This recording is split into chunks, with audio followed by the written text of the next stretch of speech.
This is NRT's Dialogue. سڵاتان لێبێ من توانە عوسمان لە ئەڵقەیەکی تری بەرنامەی دیالۆگا پێتانگەیشتمەوە. بابەتی ئەم ئەڵقەیەمان قسەکردن لەسەر سیستەمی خوێندن و پەروەردەکردن لە هەرێمی کوردستانە. ئایا چۆن بتوانین قوتابخانەکانمان وا لێ بکەین کەنەوەیەکی بەهێز و بەرەمهێن دروست بکە. بۆ قسەکردن لەسەرم بابەتە جگە لە میوانە سەرەکیەکانی ئەڵقەکەمان میوانێکی تایبەتمان هەیە کە ئەویش برای ڕۆشنبیر دکتۆر دڵشاد عەبدوڕەحمان وەزیری پێشووتری پەروەردەی حکوومەتی هەرێمی کوردستان. بەخێراتن یەکەم بەنای برادرانەوە. هەروەها لە میوانە سەرەکیەکانی ئەڵقەکە هەرێکە لە دکتۆرە چۆمان هەردی کاگە ڕامیار مەحموود دکتۆر شاو سعید. جارێککە بەخێر بن. کاگە دڵشاد بە لە جەنابتەوە ینی بابەتەکە دەست پێ بکەین. ئێمە موسسەیەکی گەورەی تربیە و تعلیممان هەیە، موسسەیەکی گەورەی خوێندن و پەروەردەکردنمان لە هەرێمی کوردستانە کە 1700 ملیۆنێک و 700,000 تەلەبەمان هەیە لە هەرێمی کوردستانە، 120,000 مامۆستامان هەیە، ساڵانە 50,000 قوتابی نوێ پەیوەندیەکە بە ئەم موسسەیەوە بۆ خوێندن، نزیکی 6,735 قوتابخانەمان هەیە، ماگانە 10 ملیۆن دۆلارمانە چێتە کردەوە کە کاتە ساڵانە زیاد لە 9 ملیار دۆلار سەرفەکەین لەم بوارەیە. بەڵام کە سەیری ئەو ژمارە گەورە مرۆیە ئاکەین و سەیری ئەو ئیمکانێتە مالیە گەورەیە ئاکەین کە سەرفە بێ بۆم بوارە، نەتیجەکە لەو سەرەوە تا ئێستا لە مستەوای پێویستانیە. یعنی سیستەمی تەربیە و تعلیم لە هەرێمی کوردستانە تا ئێستا کادرێک دروست ناکات کە بتوانێت پێداویستەکانی بازاڕ بڕکاتەوە، کادرێکی بەرەمهێن کە بتوانێت خۆی ئیش بدۆزێتەوە و بتوانێت لە مستەوای ستانداردەکانی کارکردنی جیهانیا بێت. لە هەمان کاتە تاسا نیشانەی پرسیار لەسەر ئەو کادرانە هەیە کە بەم سیستەمە دروستە بن و دەرەچون لە هەرێمی کوردستانە لەو ڕۆیی کە کەسایەتیەکی بەهێز کە بتوانێت پرسیار بکە، کە بتوانێت بەشیەوە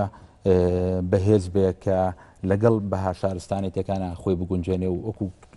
خریجێکی تری وڵاتانی دنیاین. بە تەسەوری تۆ کە ئەزمونە هەبوو لە بواری بەڕێوەبردننی وەزارەتی تەربیە وەکو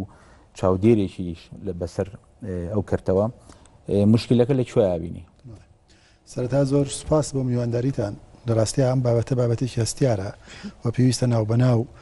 هەموو لای قسەی لەسەر بکەین و بیخینەوە بەر تیشکی لێکۆڵینەوە و ڕەخنەگرتنیش لە زۆر کاتە.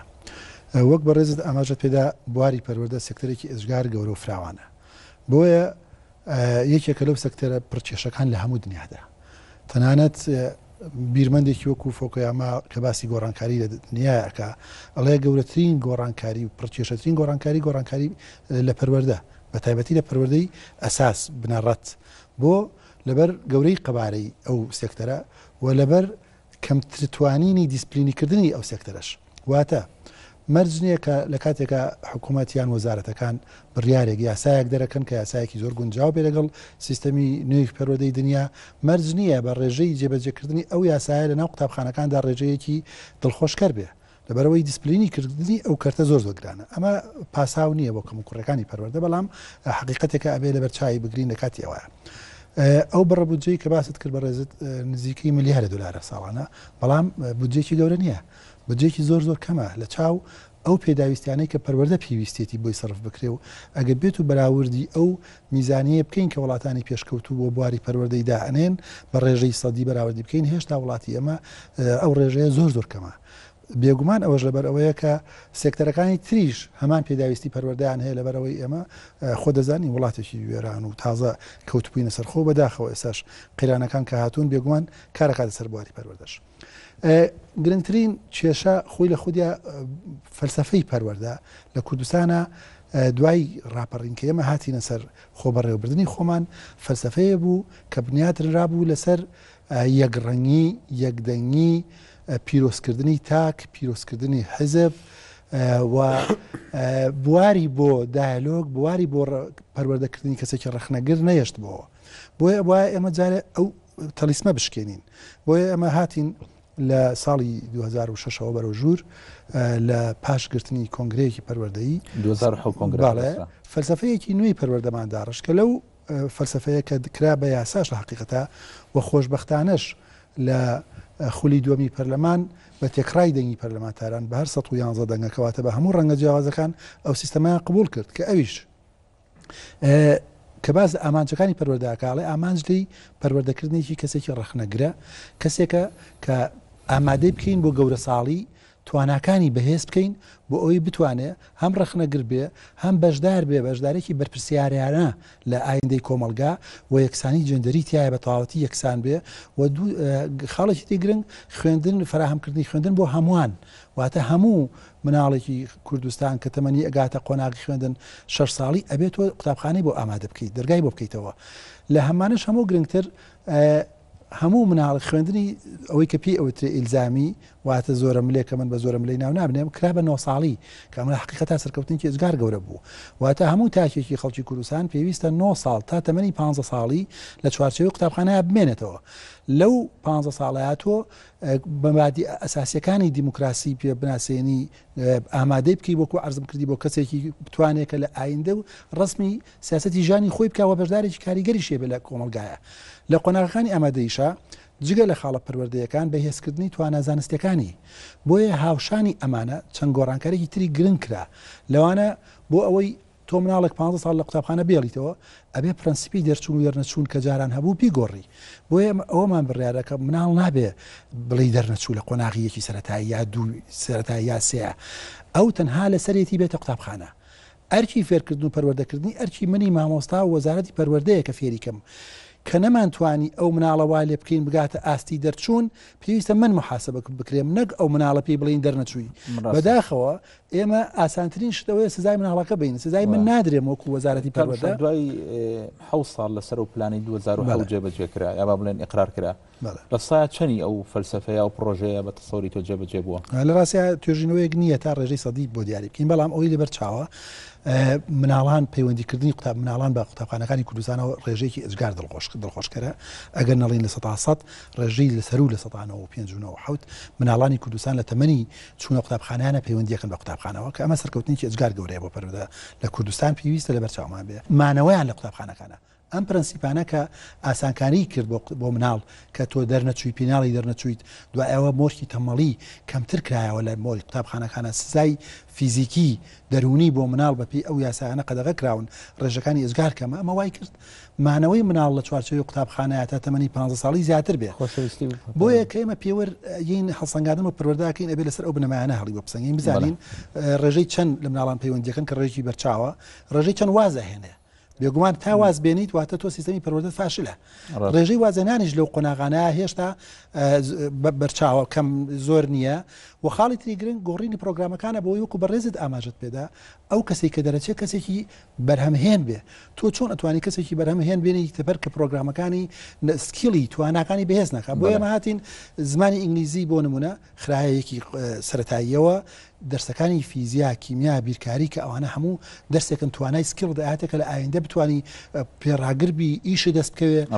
سەربەخۆ بیت ئەمانش گۆڕانکاری جۆهری بەسەراکرا چۆماکەن من لە دوا خاڵی دڵشاد و دەست پێ بکەمەوەی کە چەند تەلەبەت دێتە ناوزە قوتابخانەکان چەند بەجێ دێڵێ بەپێی راپۆرتێکی ڕۆژنامەیە وێنە ساڵی پار 50,000 مناڵ وازیان لە خوێندن هێناوە نزیکەی 60,000 ڕووی کردووەتە خوێندنی مزگەوتەکان ئەمە بە بڕای من نیشانەی ناومێدبوونە لە سیستەمی پەروەردەی ئێمە گەڕانەوە بۆ مزگەوتەکان لە جیاتی هاتنەوە بۆ ناو قوتابخانەکان بەڵام با من بگەڕێمەوە پرسیارێکی سەرێکی تر بکەم بەپێی تۆڕوانینی ئێمە بۆ پەروەردە ئایا پەروەردە ئامانجی سەرێکی پەروەردە چییە ئامانجی سەرێکی پەروەردەوەیە تاک توانەکانی تاک پەروەردە بکە بۆی بتوانێت کار بدۆزێتەوە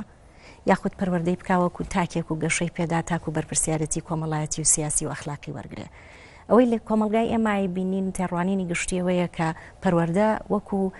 ڕێگەیە دەبینن بۆ دۆزینەوەی کار هەر بۆیە دەبینی زۆربەی و کەسانەی کە نمرەی باش دێنن لە ئیمتیحانی بەکەلۆریەوەوانە هەوڵەدەن بچنە یا هەندەسە یا پزیشکی و لەم دوایەشە مەسەڵەن چنە بازرگانی و ئایتی کەواتە هەمیشە بیرکردنەوە لەوەی کە دڵنیا بن لەوەی شوێنێک دەرسێک بخوێنن کە بواری کارە دەرفەتیان زیاتر بۆ ڕەخسێنێ بەڵام لە ڕاستیە کە گەر تۆ لە ڕۆژاوا سەیری ئەوە بکەی ئامانجی پەروەردە چییە کارکردن تەنها لایەنێکێتی دۆزینەوەی کار ئامادەکردنی تاک بۆی لە داهاتوە بتوانێت بژێوی ژیانی خۆی دابین کە تەنها لایەنێکێتی لانەکەی تری دروستکردنی تاکە دروستکردنی هاوڵاتیە دروستکردنی سربەخۆی تێگەیشتووی عقلیە پێگەیشتە و ئێمە ئەم لایەنەی بە بڕوای من لە ناو سیستەمی خوێنی ئەمە زۆر زیاتر پشتگوێ خراوە ئەوە تا بینیت مەسەلاً ئەو یاسایی کە دەرچووە ینی لە ڕووی تیۆریەوە زۆر جار حکوومەتی کوردستان هەنێ هەنگاوە نییە بۆ گۆڕانکاری مەسەن لە ڕیفۆرمی یاساکانی کە سەبارەت بە مافی ژنیشە بە هەمان شێوە بەڵام لە ڕووی عملیەوە زۆر جار ئەم یاسایانە کاریان پێ ناکرێت وەکەواتە هەر ئەو سیستەمەی کە خۆی لە ڕووی تیۆریەوە ئیشەکەکە لە ڕووی عملیەوە هەر پێشێلی شێکە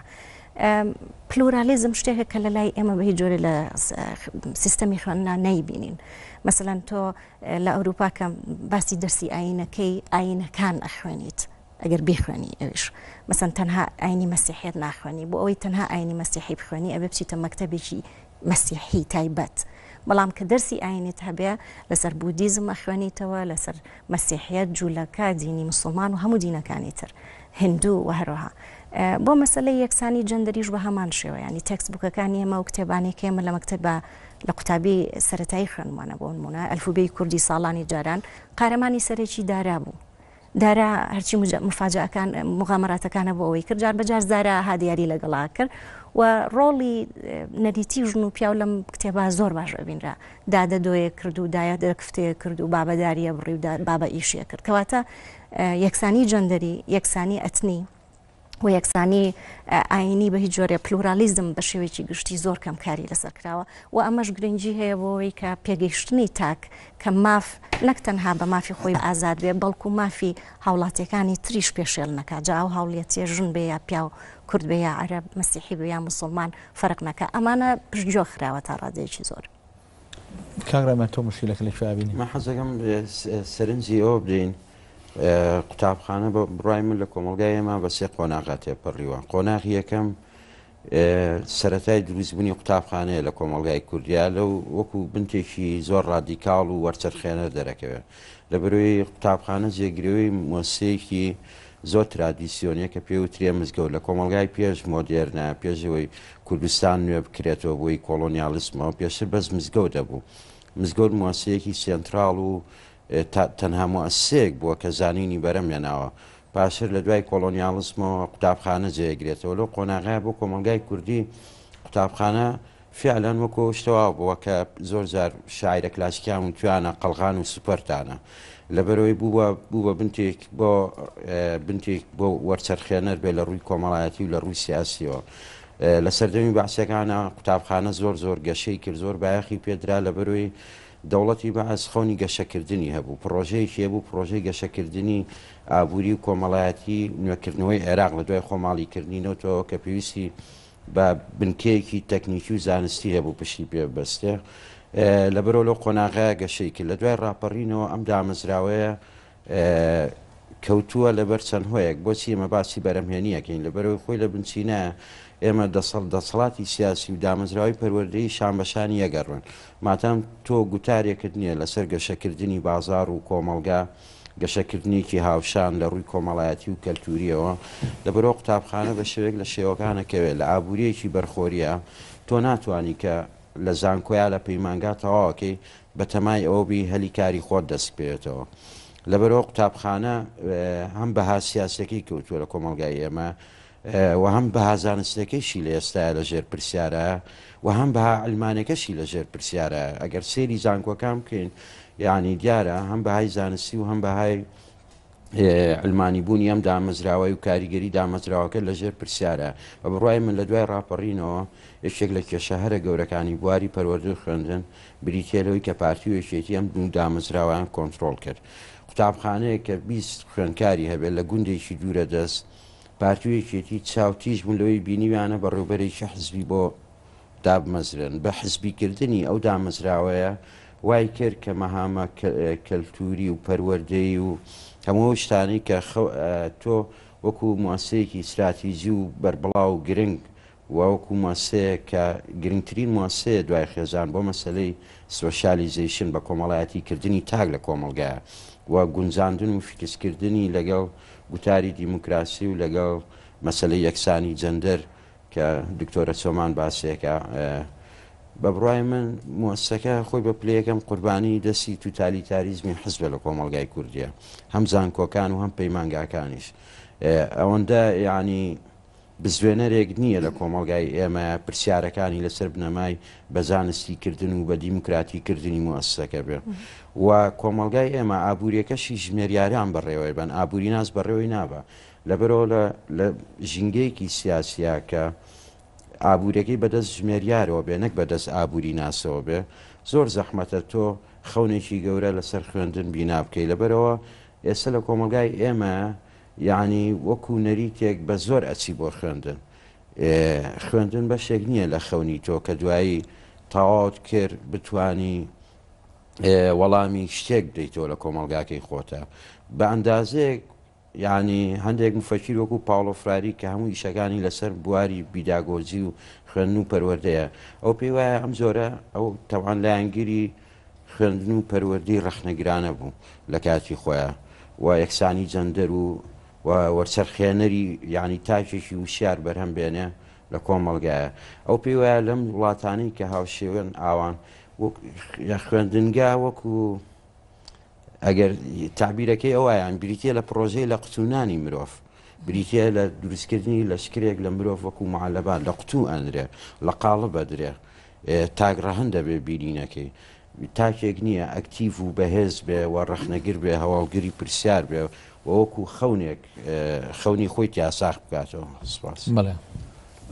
وەڵام من هەستەکەم گرفتەکانی پەروەردە بەگشتی بەسەر دوو کەرتی سەرەکیادا بەشە بن بەشێکیان پەیوەندیان بەو جێرخانە ئابووری و کۆمەڵاتی و مادیەوە هەیە کە لە کوردستان هەیە کەڵبەت ئێمە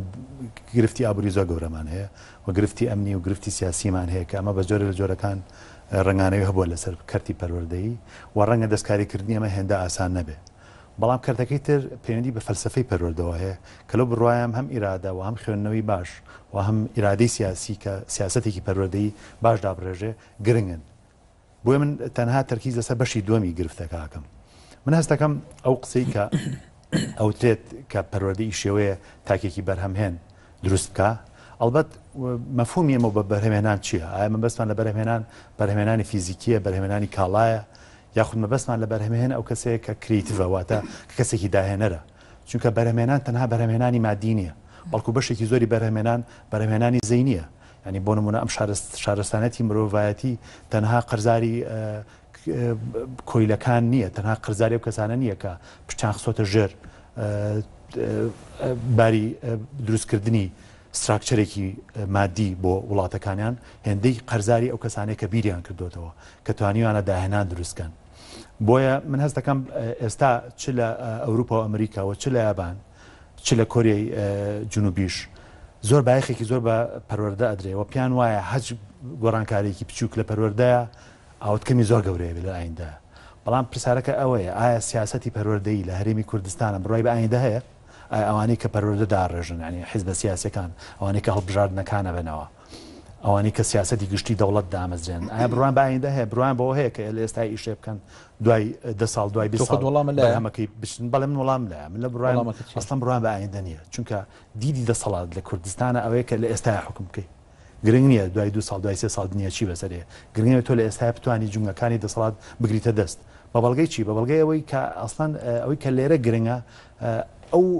دامودەستگانی دەوڵەتە کە دەسەڵات لە ئێستاە دەسەڵاتی فیزیکی لە ئێستاە دروستەکە نەک دەسەڵاتی کۆمەڵایەتی و کولتوری لە ئایندا بۆ منە شەڕی حیزبەکان لەسەر چیە لەسەر وەزارەتی پێشمەرگەیە لەسەر وەزارەتی دارایی وەزارەتی ناوخۆیی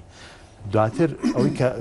وەزارەتی تەندروستی وەزارەتی کار و وەزارەتی کاروباری کۆمەڵایەتی و پەروەردە ئەو شتانەیە کە لە ئەخیر ئامێنێتەوە تر ئاوا دابەشیەکەن ئەمە خاڵیەکەم خاڵی دووەم ئەسڵەن تۆ بۆ نمونە من لە مناقەشەی کەس حیزبی و کەسانی کە چونەتە مفاوزەتی حیزبەکان گوێم لێ بووە ئەسڵەن تەنها لەو شوێنە وەزارەتی پەروەردەدان پێگرنگە کە ئەو کەسەی وەزیری پەروەردە بێ ئەتوانێت هێند دابەش بکە بەڵێن بۆ نمونە وێستگەکانی دەنگان بەڕێوەبەرەکانی زۆر گرنگە تۆ ئاگاد لە وەزارەتی پەروەردە بێ بۆی ئاگاد لە وێستگەکانی دەنگان بێ واتە تەنانەت لە ناو وەزارەتی پەروەردە شاد چیە بینن ئەو شوێنە نابینن کە مانای سیاسی هەیە ئەمە جگەلەوەی کە ئەسڵەن کوردستان کە دابش بووە بەسەر دوو زۆنە دوو فەلسفەی پەروەردەیی و دوو دنیابینی پەروەردەیی جیاوازیشی دروست کردووە ئێستا بۆ منە پارتی بە عقلێتی پەروەردە ئەکا لەم لە زۆنی ئەم لە یەکێتی و حیزبەکانی تر بە عقلەتێکی تریکەن ڕەنگە ئیسلامیەکان ئەگەر لایەندا حکم بگرنە دەست کە پەروەردان زۆر لا گرنگە ئیسلامیەکان بە پێچوانی هێزە ئەلمانیەکانەوە هێزە ئیسلامیەکان پەروەردان پێ گرنگە چونکە استراتیژی هێزە ئیسلامیەکان پاهینە هەژمونە بە سیاسەتی ئێمان کۆنتترۆڵە واتە زۆر جیاوازی لە نێوان هەیمەنە و سەیتەرایە هەنی هێزە ئەلمانیەکان ئەکرێ بڵێن ئەو هێزە ناسیۆنالیستەکان کە لە شۆڕشەوە هاتوون بیر لە سەیتەرا ئەکەنەوە بەڵام هێزە ئیسلامیەکان بیر لە هەیمەنە ئەکەنەوە ئەمە خاڵێکی ترە بەڵام من حەزەکەم باز لە بابەتێکی تریش بکەم ئەوش پەیوەندی بە گەڕوانینی پەروەردەی ئێمە وایە ئێمە ئەگەر نتوانین دنیابینیمان بگۆڕین ناشتوانین پەروەردە بگۆڕین واتە ئەگەر ئێمە ئەسڵان دیدمان بەرامبەر حقیقت بەرامبەر فاکت بەرامبەر زانست بەرامبەر فیوری و ئایدۆلۆژی و بڵین ئەفسانە نەگۆڕین ناتوانین دیدمان بەرامبەر پەروەردە بگۆڕین بۆیە مامۆستا کاک دکتۆر دڵشاد ئاماژەی بەوەیە کە ئێمە کتێبێکمان دەرکردو یاسامان دەرکردووە کە فەلسفەی پەروەردەیی بگۆڕین بەڵام ئایا ئێمە توانین فەلسفەی پەروەردەیی بگۆڕین بەبێ دەستکاریکردنی دیدی ئێمە بۆ حقیقت بۆ زانست کاتی خۆی ئینگلیز هات لێرە چاکترین بۆ نمونە ئینگلیز ئەو وڵاتانی کە داگیر کرد ڕۆشتینی بۆ ئیسترادەکردن دەستوری بۆ ئیسترادەکردن بەڵام ئایا تۆ توانین بە دەستوری بە گۆڕانکاری لە دەستوری سیاسیە ئەتوانێت هەمی بگۆڕی ئەلبەتە گرنگە بەڵام بێ ئیرادەیەکی شەبێ لە پاڵەیە بۆیە ئاینشتاین قسەیەکی هەیە ئەگەر تۆ مشکلەیەکی دروست کرد ناتوانین بە هەمان ئەو عقلێتی کە مشکلەکە دروست کردووە بیت مشکلەکە چارەسەر بکەی بۆیە من قەناعەتم وایە تۆ ناتوانانی بە هەمان ئەو عقلەتی کە سیستمی پەروەردەیی بردۆ بەڕێگاوە بێش کێشەکان چارەسەر بکەی ئەلبەت مەبەستمەوەی مامۆسەکان دەرکەین یاخود بەڕێوەبەری پەروەردەکان لابین بەڵکو مەبەستمانەیە ئەو مێنتاڵیتێ بگۆڕین و تۆ پەروەردەیەکی تازە پەروەردە بکەیت چ لە مامۆستا چ لە کارمەندانی پەروەردەیی کە توانانەوە هەبێ کە بیرکردنەوەی ڕخنەیی تەنها شیعارێ نەبێت بەڵکو بیرکردنی ڕخنەیی شەڕ بێتەوە بۆ تێگەیشتنی مامۆستا بەر لێ تۆ داوا لە فێرخواز بکەیت کە بیرکردنەوەی ڕخنەی هەبێ مامۆستا بیرکردنەوەی ڕخنەی هەبێ ئەگەر مامۆستا بێت حقیقت بفرۆشێتەوە بەتەلەبە چ حقیقەتەکە ئاینی بێت چ حقیقەتەکە قەومی بێت چ حقیقەتەکە کۆمەڵایەتی بێت تۆ چۆن ناتوانانی داوا لە فێرخوازە بکەی بڵێ تۆ ڕخنەگرانە بیر بکەرەوە ڕاستە کاگە شاهۆ برادا من وا تێگەیشتم لە قسەی دکتۆرە چۆمان و کاک شاهۆ کە تقریبەن ئەو ڕەهەندەی لە پەروەردە و فێرکردنا هەیە کە ڕەبتی بە بەرەمهێنانی تواناوەیە بۆ بازار تا ڕادێک لە ئەهەمێتی ئەو بەشیان کەم کردەوە تەرکیزان لەسەرجان بە ئەخلاقیەکەی پەروەردەکردنی تا کردەوە بە بۆچوونی من لەگەڵەوە بۆچوونی ئەو دوانایانیم لەو ڕۆوە بەو پێی کە هەڵبەت موەسسەسەی تەربیە و تعلیم لە وڵاتی ئێمەیە ناوەکی بەخۆیەتی دوو وەزیفەی هەیە تەربیە و تعلیم ینی پەروەردەکردن و فێرکردن پەروەردەکردن بۆ ئەخلاقیەکەی دروستکردنی تاک و گونجاندنێتی لەگەڵ بەها شارستانێتیەکانە فێرکردنی مەهارات و سکێڵەکانێتی بۆ ئەوەی کە کادرێک دروستکە بۆ بازار دارتاش و ئاسنگەر و جەڕاح و هەموو کادران و هەبێت کە ئوموری دنیای پێڕوا بڕێوە تۆ ناتوانین لە شانی ئەم بوارە کەم بکەیتەوە لە بوارەکە لەبەرەوەی وڵاتی ئەمە بەدەست نەبوونی توانای ئیدارەدانی کارەوە ناڵێنێ کە کادر ناتوانین ئینتاجکەم بۆ بازارەوەی کە لە بوارە میهنەکانێتە دەرەوە توانای ئەداکردنی کارەکەی بە شێوەیەکی مەزبوط مەبووچوونی من بە خەتێکی موازی هەردوو وەزیفەکە وەزیفەیەکی مهمە من زۆر پشگیری بیرۆکەکەی جەناب دەکەم و ئیشارەتیشم پێە قۆناغی پەروەردەی بنەڕەتی دابەژێ بەسەر دوو قۆناغە یەکیان 1 بۆ 9 کە بنەڕەتیە 9 بۆ 12 ئامادەیە بیرۆکە و ئامانج لەو دوو قۆناغە زۆر جیاوازن ئامانجی 1 بۆ 9 هەمان ئەو ئامانجانەیە کە دکتۆرە ئاماژەی پیا و کاکە دکتۆر شاوەش تاکیدی لەسەر کردەوە کە پەروەردەکردنێکی ئینسانێکە فرە ڕەهەند فرە بیرخوا ڕخنەگەر باوەڕ بەخۆبوو دیموکراس باوەڕی بە یەکسانی ئینسانەکان ئاینەکان ئەمانە هەموو هەبێ تا چەند ئەمە جێبەجێکراوە ئەمان شتێکی ترە چونکە ڕاستە تەنها بە نووسینێک و بە داڕشتنی یاسایەک ناتوانین بڵین ئەمە هەمووی جێبەجێکراوە بەڵام ئەم ئامانجە دیاری کراوە ئامانج لە قۆناغی ئامادەی ئەوەی کە بە ڕێزت ئاماژ پێڵی ئامادەکردنە بۆ ژیانی گەورەساڵی بێگومان ژیانی گەورەساڵی یەکێ لە هەڵە خاڵە گرنگەکانی بەدەستێنانی کارە دەرفەتی کارە بۆ ئینسانەکان و لە دنیای پێشکەوتوش هەروەهایە بەحقیقت من یەک سەرنجم هەیە پێشەوەی هینەکە تاوەکەی ماچینە ناوبڕێک و گەڕێنەوە دوایەوە توانین قسەکە و تاوەکی دوای منابڕا ئەگەڕێنەوە لاتان ئەگەڵ مامن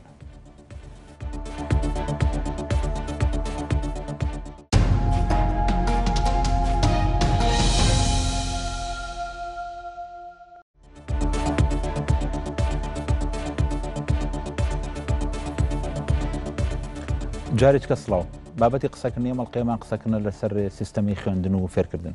کاگە دڵشاد پێش ناوبڕەکە قسەت مابوو فەرموو. لە ڕاستی ئەمەژە بە دوو خاڵ بم کە هاوڕێیانم ئاماژیان پێدا کاکڕامیار سیستەمی پەروەردەی بەعسی بە سیستەمێکی گەشەکردو وەسف کرد لە قۆڕانەکانی عراقا گەشە چەندوترین کاتێتی من بە پێچەوانەوە بە تاریکترین قۆناغی پەروەردە لە عراقا سەردەمی ڕژەمی بەعز بوو لە هەردوو ئەرکەکانی پەروەردە هەم لە لایەنی پەروەردەکردنی تاک کە وتمان لە قۆناغی 1/9 ئامانجلەی پەروەردەکردنیی تاکێکی ڕەخنەگری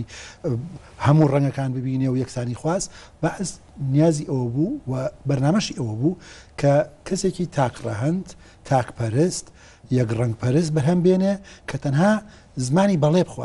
بزانێ نەک نەخەیر و ڕەخنەگرتن ئەمە ئامانجی بوو لە بواری زانستێکەشە ئەبینین ئەو لەبەرەوەی سیستەمێکی ڕێعی بوو لە بواری ئابووریا پشتی بە نەوت دەبەست لە سەتاسەتی داهاتەکانی نەوت بوو هیچ گرنگی نەئەدابەوەی کە تاکێک تواناکانی بەهێز بکە سکیڵی بەهێز بکە نە گرنگی بە ئامادەی کشتتوقاڵەکانەدا نە بە ئامادەی پیشەسازیەکانەدا لە هەموو پارێزگایەکی وەک پارێزگای سلێمانی تەنها یەک ئامادەی پیشەسازیە بوو کە بە کۆنترین سیستەم بەڕێوە چوو لە حقیقەتە وە کشتتوقاڵەکانی شەروەت 264 بیرمان نەچێ بە فەخرەوە ئەیامود ئێمە سڵق و کەرەوز لە ئەوروپای هێنین لە خارجە هێنین بۆچیمانە زراعەت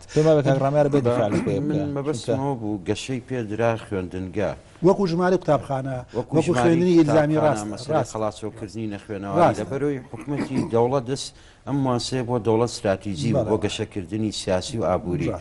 بەڵام ینی نەک ئەوەی بڵێ قوتابخانە چۆن بۆ خۆ قوتابخانە لە دوای ڕاپەڕینیشەوە شتێکیەوە توی جیاواز نییە لە ڕووی مۆدێلی تاگراندیەوە قوتابخانە زانست لەژێر پرسیارە لە زانکۆپی مانگاکان و مەسەلی دیموکراتێکی لەژێر پرسیارە زەمن مەبەستم تەنها بۆ بۆی بینەران بۆ چوونەکەی بەڕێزت باشتر نەوەک وابزان کە مەدحێکە بۆ ئەو سیستەمە کاکەشاوە ئاماژەی بە ئەوەیە کە حقیقەتە فەلسەفە و بیر و بۆچونمان بۆ ئینسانەکانە بێ بگۆڕین ئێمە بیری بەڕێستانە خەمەوە دروشمی کۆنگرەکەمان دروشمێکی زۆر جیاواز بوو بریتی بوو لە گۆڕینی دیدی فەلسەفیمان بۆ مرۆڤ بنەمای گۆڕانکاریەکانی سیستەمی پەروەردەیە واتە هەمان پشگیری بۆ هەمان بۆ چوون لە 2007 ئێمە هۆڵی ئەومانە ئەوە بە قسە ناکرێ ئەوە پێویستە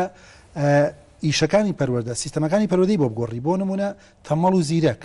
لە قوتابخانە پێویستە نەیهێڵی هەر بۆیە دەرچوون و دەرنەچوون لە قۆناغەکانی یەکی بنەڕەتی و دوی بنەڕەتی و چەنا ئەمانە نەما تاقیکردنەوەکانی بە کەلۆری بەڵام بەداخەوە سیستەمی سیاسی لە کوردستانە سیستەمی حکومڕانی لە کوردستانە بەداخەوە ئەڵێم فعلاً بۆ ئایندە ئیش ناکە و دیدگای نییە بە شێوەیەکی فراوان سەیری هەموو حیزبە سیاسەکەم کە بەرنامەکانیان پێش هەڵبژاردنیان ئەگەر بە دوو دیێڕباسی پەروەردەیان کرد بێ هەموویان چۆن ئەوەکو عەرەب بەڵێ لا عەلە التەعین هەم ئەگەر بە دوو دیێڕباسی پەروەردەیان کرد بە کە لە کاتێکە بنەمای دروستکردنی ئایندە پەروەردەیە بۆیە ئەبینی چەند ئیش بکرێ لە بواری پەروەردەیە بەرەو چاکسازی زیاتر ئیشە فەردیەکان دەرەکەون واتە تاک دەورە بینێنەوە گۆکۆی سیستەم ئێمە چەندین جار پێشنیاری ئەومان کردووە حکوومەت هەرێمی کوردستان پێویستی بەوە هەیە بۆردێکی نیشتیمانی پەروەردە و خوێندنی باڵای هەبێ ئەم بۆردە بە گۆڕینی حکوومەتەکان نەگۆڕن ئەمان داڕێژەر و چاودێری جێبەجێکردنی پلانی بواری پەروەردە و خوێندنی باڵا بن بۆ ئەوەی ڕۆڵی تاک سەردەمێک ڕەنگە باش بێت سەردەمێک ڕەنگە نێگەتیڤ بێ ئەو ڕۆڵانە کەم بکەینەوە ڕۆڵی حیزب بۆ نمونە حیزبێکی دیاریکرا و ڕەنگە لە 4 ساڵێک وەزارەتێکی بەدەستەوە بێ حیزبێکی تر وەزارەتەکەی بەدەستەوە بێ جۆرێکی تر بۆی ئەمە نەهێڵین خاوەنی استراتیژێکی نیشتیمانی بین بۆ پەروەردە و خوێندنی باڵا دانانی بۆردێکی نیشتیمانی پەروەردە و خوێندنی باڵا زۆر گرنگە زۆر ئەرکێکی چارەنووسازە بۆ گەلەکەشمان بەداخەوە تا ئێستا هەر چەند جارێک بیستومەکە ئەڵێن دای ئەمەزرین بەڵام تا ئەمە چەندین ساڵە نەکراوە چۆمان خان پێشەوەی ینی قسە بکەی هەندێک تەوزیح بەم لەسەر بۆچوونەکانی برادران کاگوشاد باسەوەی کرد کە ئەو بودجەیە کە بۆ وەزارەتی تەربیە تەرخانەکرێت کە کەمتر لە ملیارێک دۆلارە بودجەیەکی کەمە بەراورد بە پێویستی ئەو کەرتە و گەورەی و کەرتە لە ڕاستیە بەپێی ئەو ئامارانی لێ بەردەسایە و من ینی ڕیسەرچم تا کردووە لە سایان ئەو پێنج و بودجەیە چێ بۆ موچە ئەچێ موچەی کارمەندەکانی بواری تەربیە لە سایە پێنج ێمێنێتەوە بۆ هەندێک وەبەرهێنان لە بواری پەروەردە و با بڵێن خوێندنە ئەمەش بەشێکە لە مشکلە گەورەکەی حکوومەتی هەرێمی کوردستان کە بودجە گەورەکەی ڕوا بۆ بودجەی تەشغیلیەوە چێ بۆ موچەوانە و کەمترین بودجەی هەیە بۆ ئیستثمارات و بنیەی تەحتی ئەمە بەشێکی مشکلەکە بەشێکی تری مشکلەکە سەبارەت بەو فەلسەفە تازایی کە لە ساڵی 2007 لە کۆنگرەی پەروەردەیە ئیقرار کرا کە جاریچکەینەوە سەرەوەی کە ئەم مشکلەیەوەیە کە ئەم مقرراتی ناو کۆنگرەیە و پلانی لە ناو کۆنگرەیە قەراری لەسەر درا تا ئێستا تەرجمە نەبووە بە شێوەیەکی فعلی لەسەر ئەرزی واقع تا ئێستا قوتابخانەکانی ئێمە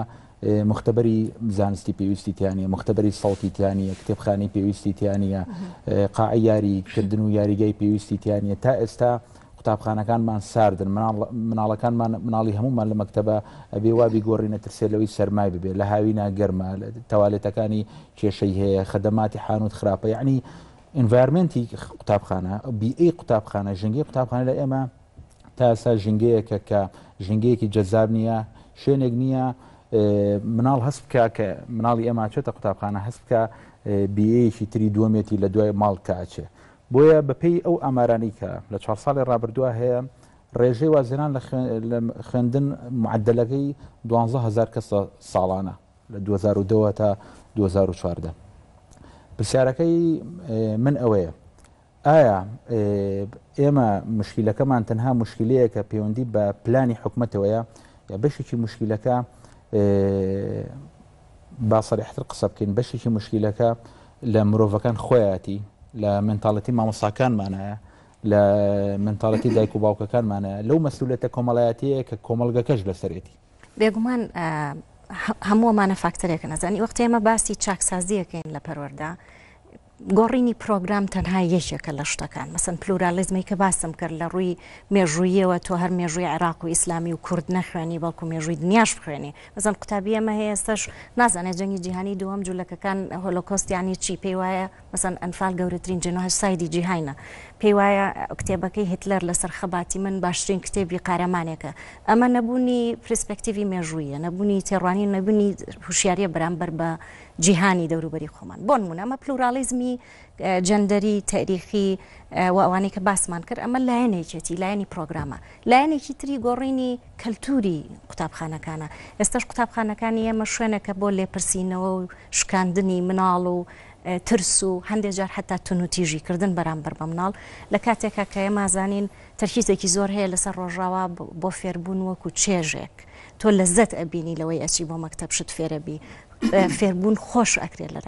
هەندێک جار بە یاریەوە ئەکرێت، بە تایبەت لەگەڵ مناڵانی قوناغی سەرەتایی. کەواتە گۆڕینی کەلتورەکەش بەمانایەوەی کە مامۆستاکانیش عقلێتی مامۆستاکانە بێ بگۆڕێ، ڕاهێنانی زیاتر بکرێ، پشتگیریان بکرێت کە گۆڕانکاری لە میتۆدی خۆیان بکەن، ئەوان خۆیان وشیار بن بەرامبەر بە مەسەلەن دیموکراسی و مافی تاک. بیرم دێ لە سەرەتاکانی 2000ەکان نبوو هاوڵاتی راپۆرتێکی بڵاو کردەوەیەوە خۆتان لەوێ بوون، مامۆستایەک لەسەرەوەی تەلەبەکە مافی مناڵی لەبەر نەکردبوو لێیدا بوو. یعنی ئەمە مامۆستاکە خۆی هیچ نازانێت سەبارەت بە مافی مناڵەکەی پێچەوسێنێتەوە. کەواتە گۆڕینی کەلتوری قوتابخانەکان و ڕاهێنانی مامۆستاکان و ئامادەیکردنیان ڕەهەندی دوو هەمە بە بڕوای من ڕەهەندی سێهەمیش ئەبێ کارکردن بێ لەسەر مافی یەکسان و بەخشین بە قوتابیانی نەک هەر ناو شارەکان بەڵکو دەرەوەی شاریش کە هەمویان دەستیان بخوێنێت بگاوە بە تایبەت قوتابی کچ. چکۆی مەزانین لە گوندەکانە قوتابخانەی سەرەتایی هەیە بەڵام ناوەندی نییە، کوڕەکانیان نانێرن بۆ ناوەندی، کچەکانیان نانێرن. لێرا بێبەشی و دەستکشانەوەی کچان دروستە بێ و زیادکردنی تەمەنی خوێندنیش مەسەن لە ڕۆژاوا تا 16 ساڵ. ئێستا لای ئەمە خۆشحاڵم کە بیستم 15 تا 16 ساڵ هەموو کەسێ مەجبورە بخوێنێ و شەرت نییە خوێندنەکە هەمووی خوێننی ئەکادمی بێ، خوێننی پیشەیش هەیە. مەسەلەن تۆ بەلوعەچیش دەبێ بخوێنێ فێر ببێ، فیتەریش دەبێ فێر ببێ، ئەوەش یەکاتمیە بێ فێر ببێ. قۆناغی بنەڕەتیەوە ئەو خوێنانە یەنەکایەوە و بەڕاستی کوردستان لەو بوارەوە کە قوتابخانەی لە دووترین گوند کردوێتەوە سەرکەوتنێکی باشی بەدەستێناوە لەوەیە و کچ و کوڕیش هەمان مافیان هەیە و هەمان فەسیلیتیشان هەیە بۆ پەیوەندیکردن. قوتابخانەکان تێکەڵاون، بەڵام بیرمان نەچێت کە هەموو هەنگاوێکی چاکسازی ئەنەی زۆر جار تۆ ئەبینی تاکت بە تەنیایت کۆمەلگا دشتە، میدیاکان دشتن، حیزبەکان دشتن. بۆ نمونە ئەو گۆڕانکارانی کە ئێمە دەستمان پێ کرد، بینیان قوتابیان مناڵەکان لە قۆناغی ئامادەیی تا قۆناغی بنەڕەتی زۆر ئاسوودە بوون، چونکە لە بەرژەوەندی ئەوان بوو ئەمام و دەرەچن، ئەگەر هاتوو کەمیش فێربوون ئێمە بەرپرسیاری نەکتۆ مناڵەکان بەرپرسیار نین، ئاسوودە بوون، هیچ قسان ناکرد. لە قۆناغی ئامادەیی کە تو ئامادەیەکەی بۆ ژیانی تر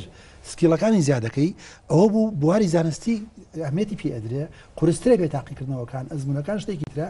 هەموو کەوت نەمانگرتن کە کەوت نەمانگرتن بێگومان چەند تەلەبەمانەگرێ، ڕەنگە 200 تەلەبە. مامۆستاش کە ئامادە نەکراوە بۆ پرۆگرامە پشتیوانی ئەکات. میدیاکان وەکو شتێکی ڕووداوی زۆر گرنگ بە تایبەتی بەداخەوە کە لە هەندێک کاتە ئۆپۆزیسیۆن ئەم ڕۆبیان سبەی کە ئێوێ بێتەوە شوێنگرەوەی دەسەڵات بە دوای هەموو شتێک ئاگەڵەکەی دەسەڵاتی لێ بێ ئەهاتن ئەیان کرد بە هەڵا من زۆر جار بەبرادرانەمەوت لەسەر تێکەڵاوکردنی کچووکڕ سیرەکەم حیزب ئەلمانەکان دژ بوون لە جیاتی حیزب ئەسلامیەکانیش هەر بۆ ئەوەی ڕخنە لە حکومەت بگرن ئێمە برارێکمان نابوو کچووکڕ تێکەڵاو بێ بەڕێزێک زۆر زۆر ڕێزم بۆی هەیە مامۆسایەکی ئاینی لەبەرەوەی من لە ماڵێکی ئاینیم لە وتاری جومعە وای بە منوت بوو کە فلان کەس نەوەی فلان مامۆستای ئاینیە چۆن کچووکڕ تێکەڵاوەکە کەس پشگیریم نەبوو ژمارەیەکی ئەجگار کە منە بێ میدیا ئازادەکان دژ بوون خۆ پیشاندانێکی گەورە بەرپا بوو لە فلان ناحێ دژی تێکەڵاوکردنی کچووکڕ لەباتی ئەوەی بن سلبیاتەکانی باس بکەن وەکو ئەوەی دەسەڵات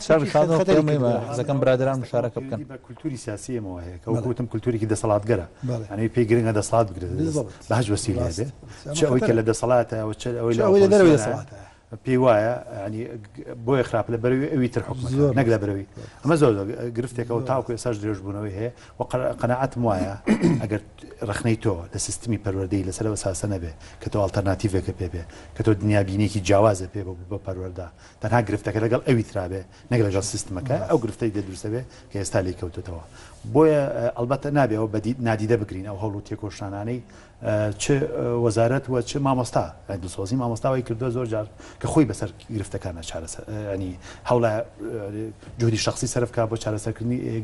کێشەکان بەڵام تەنها بەوە تاو نابێت ینی ئێمە ئەبێ دڵسۆزی بگۆڕین بۆ سیستم واتە بێ سیستمێکمان هەبێ کۆی سیستمەکە دڵسۆزی هەبێ بەرامبەر فێرخواز و بەرامبەر سیستمی پەروەردەیی و من حەزەکەم بەرگری لەو تێزە بکەم کەوتم ئەبێ بۆ چوونمان بەرامبەر بەرهەم بگۆڕین ئایا ئێمەمانێ فێرخواز بکەین بە بوونەوەرێکی بەرهەم هێن بەرهەم ئایا تەنها بەرهەمی مادیە ئایا بەرهەمە مادیەکان کە ئێستا هەن تەرجەمەی بەرهەمی فکری نەبوون لە ئەسڵا واتە ئایا تۆ چۆن نەتوانی بەرهەمێکی مادی لە بازارە دروستکەی ئەگەر لە پشتیەوە داهێنان داهێنانێکی فکری نەبێت چۆنێتە دی ببوورە دوکتۆرە چۆن بەوەیەتە دی لە حقیقەتاکە ئێمە وتمان بوارە بڕخسەین هەمووان تا 5 ساڵی لە قوتابخانە بن بەس لەگەڵەوە هەیە تۆ فێرخوازە هێڵیتەوە ئەین قوتابی هێڵی تۆ لە مەکتەبە بەبێ حسابی ئەوە کردبێ کە بێ قوتابخانەکان لە ڕووی ژێرخان هەمیشە فراوان بکەین لە پەرەڵە بژێ بکەین لە حقیقەتا بێ بە تەوازیش بکەین من چاوەڕێ ناکەم من بەبرزمەوە بوو من چاوەڕێم ناکرد تا 2000 قوتابخانەی مۆدێرن دروستکەم ئەنج ئەو سیستەمە جێبەجێ بکەم بە پێچوانەوە من ئەوم کردە فشارێک بۆ ئەوەی حکوومەتی هەرێم زیاتر ئیتیمام بە لەسەر حسابی دەتەرخانکردنی میزانەی زیاتر چونکە من کە ئەو سیستەمەم دانا لەسەر حسابی گەورەکردنی پۆل نیە قوتابخانەکانی هەرێم دوو دەوام و سێدەوام ڕاستە کاکەتوانە بەڵام بیرمان نەچێت لە کابینەی شەشا کە ئێمە ئەو سیستەمەمان دانا فشارێک کەوتە سەر حکوومەت زیاد لە خجەنابەت لە پەرلەمانە بووی زیاد لە 100 ملیۆن دلار تەرخان کرا بەس بۆ دروستکردنی قوتابخانەی مۆدێرن چونکە سیستەمەکە پێویستی بەوەیە کە ئێمە ئەومان نەکردایە حکوومەتیش پشتگوێی خا ئەو دروستکردنی بینا مۆدێرنانەش بۆیە ئەبێ بە پەرەڵێڵ ئیش بکەین لە هەردوولایە نەک هەر ئەوە کاکەشاوە مامۆستا و ڕاهێنانیان ئێمە هاتین پەیمانگەکانی مەڵبەندی مامۆستایانمان داخست وتمان ئەم مناڵی ئێستا شایستی ئەوەیە مامۆستایەک دەرسی پێ بڵێ کە دەرچی کۆلیش بێ خۆشەویستیمان بۆ ئەوانەی تر کە هەموو مامۆستای خۆمان بوون بەڵام ئەوە زەمانێ بۆ زەمانێ دەرچووی سێم تەوسە بۆ مامۆستا بەڵام ئێستا زەمانێکی ترە دنیای خۆ پیشاندانەر دژیوەکە نەکەرەوە کردیان بە کاروباری سیاسی بە منیانەوە دەو کاتەر سلێمانی تۆ پەیمانگەکانی سلێمانی داخستۆی هەولێر دانەخستۆ بابە وەڵڵاوانیە یعنی شتەکان من باوەڕم وایە ئێمە ینی ئەگە بمانوێت چاکی بکەین هەمومانە زین چۆن چاگەکرێ بەڵام لە بەرەوەی کێشەی سیستەممان هەیە لە کوردستان ناتوانین هیچ شتێ چاپ بکەین ئەجین خۆ دیارە ینی دوو مۆدل هەیە بۆ خوێندن و پەروەردە لە دنیاە مۆدلێکیان پێوترێ مامۆستا سنتەریزم سنتەری لەسەر سنتەریزمی مامۆستا نەوەکو دیکتاتۆریەتی مامۆستا واتە هەموو شتەکان لەسەرەوە بۆ خوارەوە دابەزێنرێ و قوتابی ئەبێ پێڕەوی ئەو ڕێنمایانە بکە یا ئەو پرۆگرامە بکە کە تەواوێکە بەڵام ئەم سیستەمە ترادیسیۆنە ئێستا تا ڕادەیەکی زۆر بەسەر چۆ لە زۆر وڵاتی پێشکەوتو سیستەمی قوتابی سنتەریزمە تۆ بوونەوەرێکی ئازادی خۆت بە ئارەزومەندانە ئەخوێنیت ئەو شتێ دڵت ئەیخوازێ و تۆی بۆ دروستبی هەستەکەی تۆ بۆ دروستبی بۆ نمونە فیزیار خوێنی ئەچی فیزیار خوێنی زۆربەی ئەم نەوە تازی کۆمەلگای ئێمە قوربانی زۆرێک لەو دیکتاتۆریەتی سیستەمە کۆنەکەن کەسێکە حەزەکە ئاداب ئینگلیزی بخوێنێ سیرەکەی ناوی بەر شوێنێکی ترەکەوێت ژیانێکی هەڵا هەڵەبژێرێ زۆربەینەوەی تازی کۆمەلگای ئێمەکە خوێنن هەمویان ژیانی هەڵە و بژاردەی هەڵە هەڵەبژێرن لەبەرەوەی هەم تاقیکردنەوەی بە کەلۆری وەکومەتەڵ وایە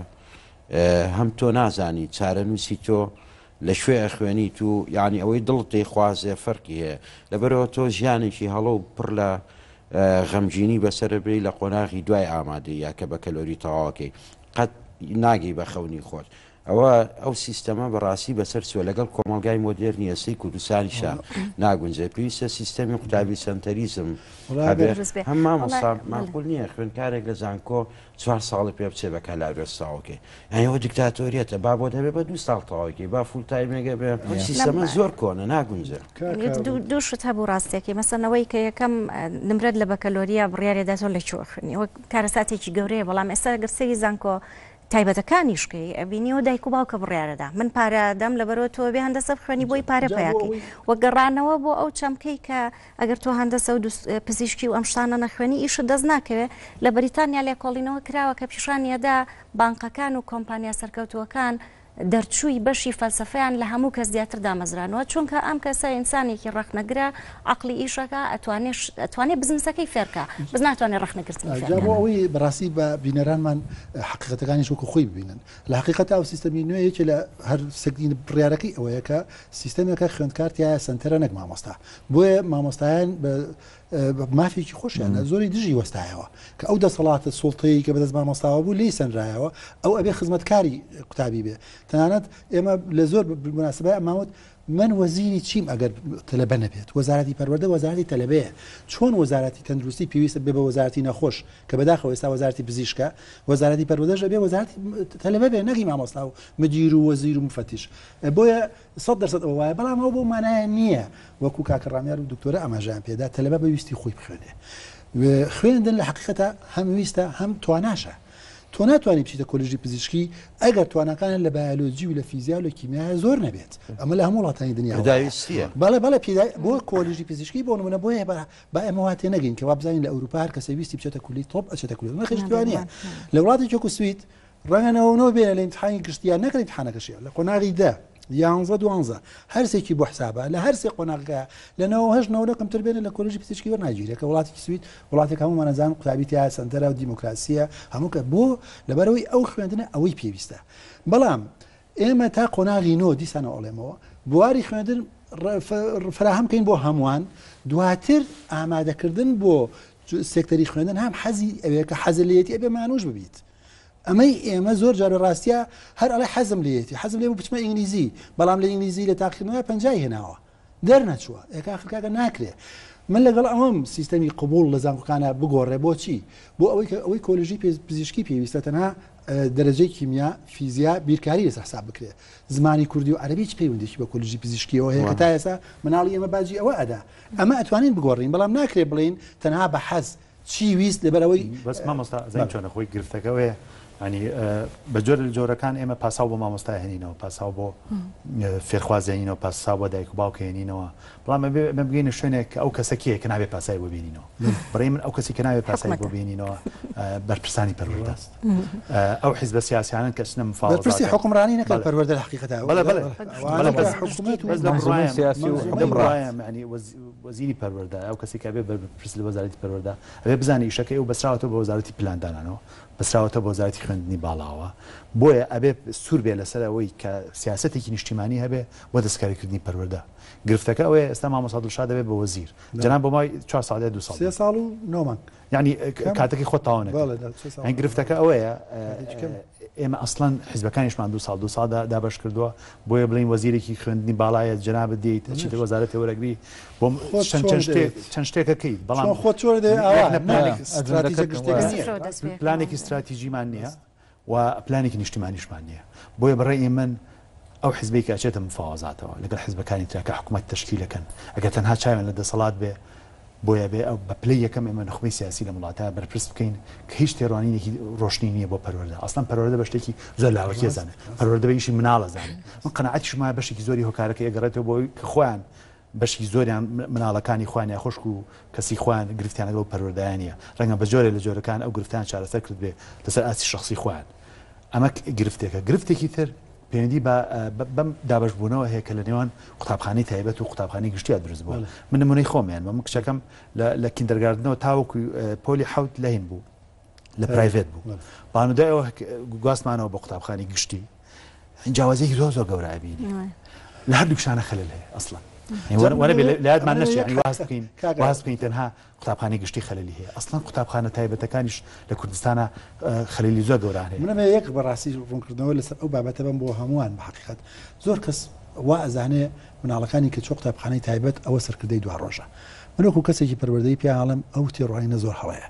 سەرکردەی دوا ڕۆژ لە قوتابخانە ئاساییەکانە پێگەن لە کۆڵانە پێگا لە ناو کۆمەلگایە پێگا بەداخەوە ئەو قوتابخانە تایبەتانە کە قوتابخانەیەکن زیاتر تایە بزنس و قازانج دەورە بینێ نەوەکو فەلسفەی پەروەردەیی و بابەتی تری زانستی ئەو کەسانە نامۆ ئەکەن لە کۆمەلگا ئەوانەی کە بەڕێز باست کرد بەرپرسەکان ڕەنگە خەمی مناڵەکانیان نەبێ ئەوانە لە حقیقەتا زۆر هەڵاکەن هەر کامێکیان دەرچووی قوتابخانەیە بن نە لە بواری سیاسی نە لە بواری ئیداری نابن مەسەرکردەی دوا ڕۆژ لەبەر ئەوەی دابراوە بن نامۆ ئەبن لە کۆمەلگای خۆیان کەسێکە بن وەکو ئیسراتکرا لە وڵاتێکی ترەوە ئەمە زۆر زۆری بێوان هەنێزانکۆ تایبەتەکان بەڕاستی دەستەوەیان زۆر باش قوتابخانە وەکو کاکەشاوە باسی کرد قوتابخانە بنەڕەتی و ئامادەیەکان لە حقیقەتا تۆ بینی نمونەیەکی ئەوروپا لەناو کۆمەلگایەکە بخڵقێنی چەند سەتە لەبەیەک بەیەکەوە کە تا لە ساعات هەشتەوە تا ساعات چواری ئێوارە بەیەکەوە بن ئەمانە نامۆ دەرەچن بۆیە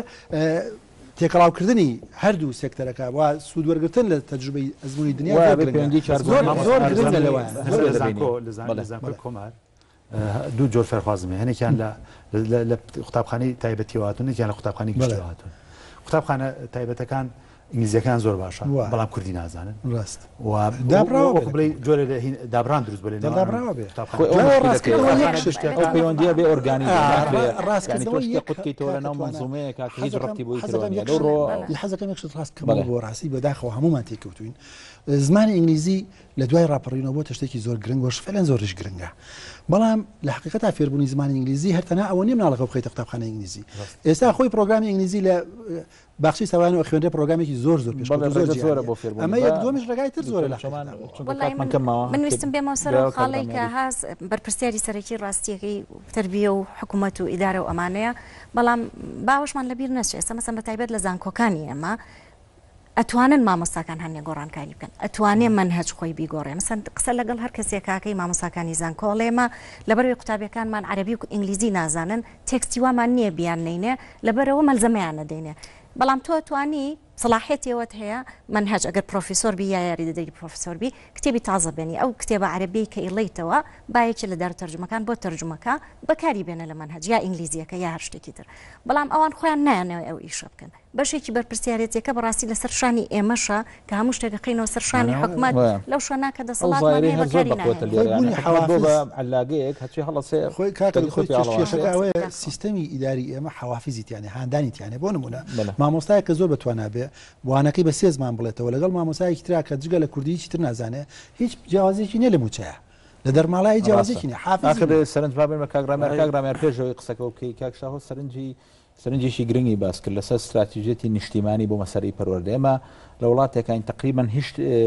مشترکاتێکی نیشتیمانی نەماوە کە نیکین بە بابێک بۆ منافەسەی حزبی و بۆ مزادەی سیاسی لەسەری بۆ منە ناوێرین دەستکاری هیچ سێکتەرێ بکەین لە زەریبە لە واری ئابووری لە موچەکەمکردنەوە لە دەستکاریکردنی تربیە ئللا ئەبێ بە مادەیەکی ئینتیخابی لەلایەن حزبی منافسەوە یا ئۆپۆزیسیۆنەوە یاخود طرفی دەسەڵات بۆی ئۆپۆزیسیۆن نێتە ناوی ئەم مشکلەیە چارەسەری چێ بە تەسەوریتەوە ئەگەر وا بێکاتە خۆی حکوومەتەکە خۆی حکوومەتێکی نیشتیمانی نییە لە فۆرم و لە شکل و لە دەموچاوی حکوومەتی ئێرە نیشتیمانیە بەڵام خاوەنی استراتیژی و مەساتی نیشتیمانی نییە بەپێی پلانێکی نیشتیمانی تۆ بتوانی بواری پەروەردە و خوێندن دروست بکەیتەوە وا چۆن دروست بکرێتەوە چێ پێی هەڵەسەوە بڕای من کێشەکە پەیوەندی بۆ چینە سیاسیەوەیە کە ئەم وڵاتە بەڕێوە بە هەموو کێشەکان بە هەڵواسرایی ماونەتەوە و کەڵەکە بن ڕۆژ بە ڕۆژ من پێم وایە بواری پەروەردە و خوێندن تا پێش قۆناغی زانکۆ و پەیمانگا بواری فێرکردن و پەروەردەکردن و ئامادەکردنە زانکۆ پێویستە یعنی چەمکی ئازادی زۆر بایەخی پێ بدرێ چکە تۆ لەوێ هەموو جەدەلەکە لەسەر فێربوونی زانست و معریفە و بەدواداچوونە لەبەرەوە پێم وایە لە زانکۆ پەیمانکار ئێمە ئازادیش دەداتوە هەوڵێن هەڵلقەیەک تەرخانکەین بۆ خوێندنی باڵا و بواری زانکۆ پەیمانگاکەن. برادران کاتمان نەما زۆر دای لە بڕێنکەم سپاسیش تایبەتی کاکدڵشاد دەکەن وەکو میوانی تایبەتی لەم بەرنامەیە لەگەڵمانە بەشداری کرد تاڵقێکی کە هەر شاد و سەلامت بن.